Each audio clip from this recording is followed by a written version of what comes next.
দেশ গড়তে এনসিপির জুলাই পদযাত্রা ঘিরে শুক্রবার সকাল থেকেই মুন্সিগঞ্জ শহীদ মিনারের সামনে জড়ো হন স্থানীয় নেতাকর্মীরা। দুপুর 12টার দিকে সেখান থেকে বের করা হয় পদযাত্রা। পদযাত্রাটি শহরের বিভিন্ন সড়ক ঘুরে শেষ হয় সুপার মার্কেট এলাকায়। পরে সেখানকার পথসভায় যোগ দেন দলের সিনিয়র নেতারা।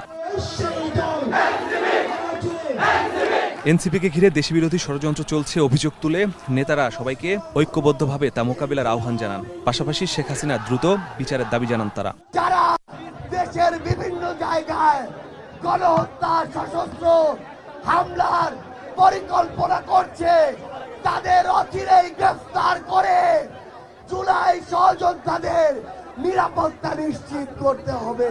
আমাদের পরবর্তী বাংলাদেশ কোন নেতা নির্ভর হবে না, পরবর্তী বাংলাদেশ হবে নীতি নির্ভর একটা বাংলাদেশ। এবং এই বাংলাদেশ বিনির্মাণে অবশ্যই আমাদের সবাইকে একসাথে তরুণ প্রজন্মকে ঐক্যবদ্ধ করতে হবে। হামলা করে এনসিপিকে দমানো যাবে না উল্লেখ করে মুজিববাদের বিরুদ্ধে লড়াই চালিয়ে যাওয়ার ঘোষণা দেন দলের আহ্বায়ক নাহিদ ইসলাম। আমরা আজকে আপনাদের কাছে ওয়াদা করতে এসেছি, ওয়াদা নিতে এসেছি। গোপালগঞ্জে হামলা চালানো হয়েছে, বাংলাদেশের আরো 10টা জায়গায় হামলা চালানো হবে। আমাদেরকে দমন করা যাবে না। নতুন বাংলাদেশের জন্য আমরা লড়াই করে যাচ্ছি। ইনশাল্লাহ আমরা সেই লড়াইয়ে জিতব।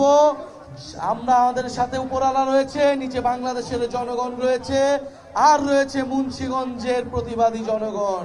মুন্সিগঞ্জের নদী ভাঙন, অবৈধ বালু উত্তোলন সহ নানা অনিয়ম বন্ধে কাজ করার আশ্বাস দেন এনসিপি নেতারা। নদী দুর্যোগ থেকে রক্ষা করব আমরা। মাসুদুর রহমান, সময় সংবাদ, মুন্সিগঞ্জ।